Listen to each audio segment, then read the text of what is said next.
Assalamualaikum warahmatullahi wabarakatuh. Saya Zulfikar Gafur dari kelas A. Saya akan presentasikan PPT saya mengenai brand dalam komunikasi pemasaran.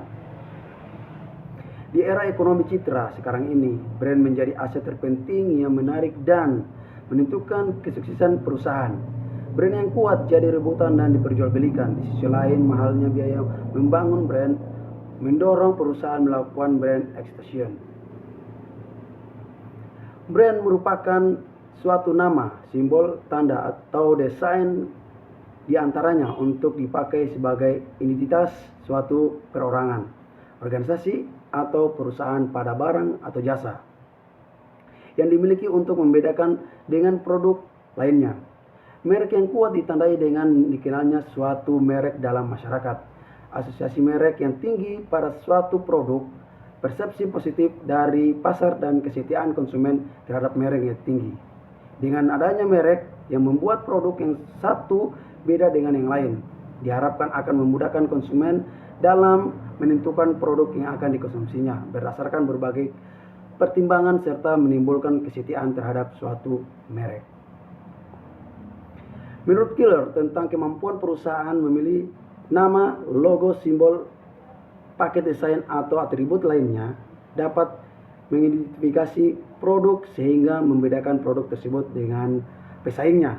Hal tersebut termasuk sebagai brand element. Menurut Undang-Undang Nomor 15 Tahun 2001 tentang brand, pasal 1 ayat 1 adalah tanda yang berupa gambar, nama, kata, huruf-huruf, angka-angka, susunan warna, atau kombinasi dari unsur-unsur tersebut yang memiliki daya pembeda dan digunakan dalam kegiatan perdagangan dan jasa.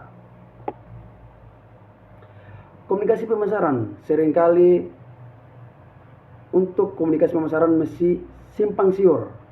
Hal ini disebabkan pijakan komunikasi pemasaran itu yang tidak jelas sebagai suatu proses, organisasi, dan sistem.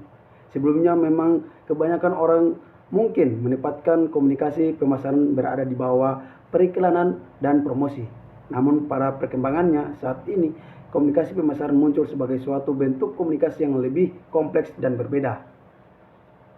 Suatu bentuk komunikasi yang berbeda.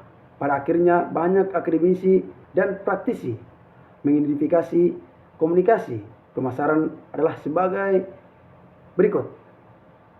Semua elemen-elemen promosi dari marketing mix yang melibatkan komunikasi antara organisasi dan target audience pada segala bentuknya yang ditunjukkan untuk performance pemasaran. Di brand juga memiliki citra. Citra perusahaan tentu memiliki citra yang didasari atau tidak telah melekat pada perusahaan tersebut. Tidak sedikit barang atau jasa yang dihasilkan oleh sebuah perusahaan memiliki citra yang begitu melekat pada benak konsumen.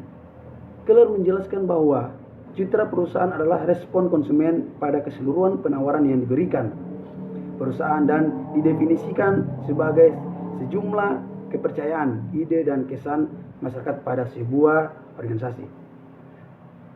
Citra perusahaan merupakan keseluruhan kesan yang terbentuk di masyarakat tentang perusahaan, di mana citra tersebut berhubungan dengan nama bisnis, arsitektur, variasi dari produk, tradisi, ideologi, dan kesan pada kualitas komunikasi yang dilakukan oleh setiap karyawan yang berinteraksi dengan klien.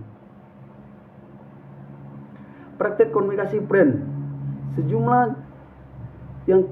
selain jumlah yang terbatas, pelanggan cenderung membeli dalam jumlah lebih besar dan memerlukan dukungan teknis.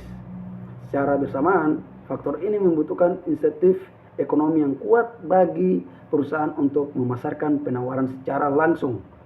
Oleh karena itu, saluran langsung menjadi praktis dan efektif dari segi biaya yang didukung dengan alat bantu pemasaran langsung yang populer seperti katalog, seperti sistem pemesanan melalui email dan machines. Kesimpulan dari PPT ini dan saran yaitu branding harus menjadi benang merah dalam sebuah topik pemasaran. Aspek penting strategi brand yang sukses adalah menyesuaikan strategi bisnis dengan membangun hubungan dengan pelanggan yang loyal, yang sadar akan brand. Saran, Karena hakikatnya akuisisi brand ini dimaksudkan agar kedua belah sama-sama untung. Maka kedua belah pihak harus terbuka dan memikirkan secara matang dan mengalkulasi layak tindaknya imbalan yang diterima dan apakah telah siap dengan bisnis yang pengganti baik dari segi finansial maupun kompetisi. Demikianlah pemaparan dari presentasi saya hari ini. Saya mohon maaf jika beberapa kata ataupun kekurangan dalam presentasi saya mohon maaf. Demikian, wassalamualaikum warahmatullahi wabarakatuh.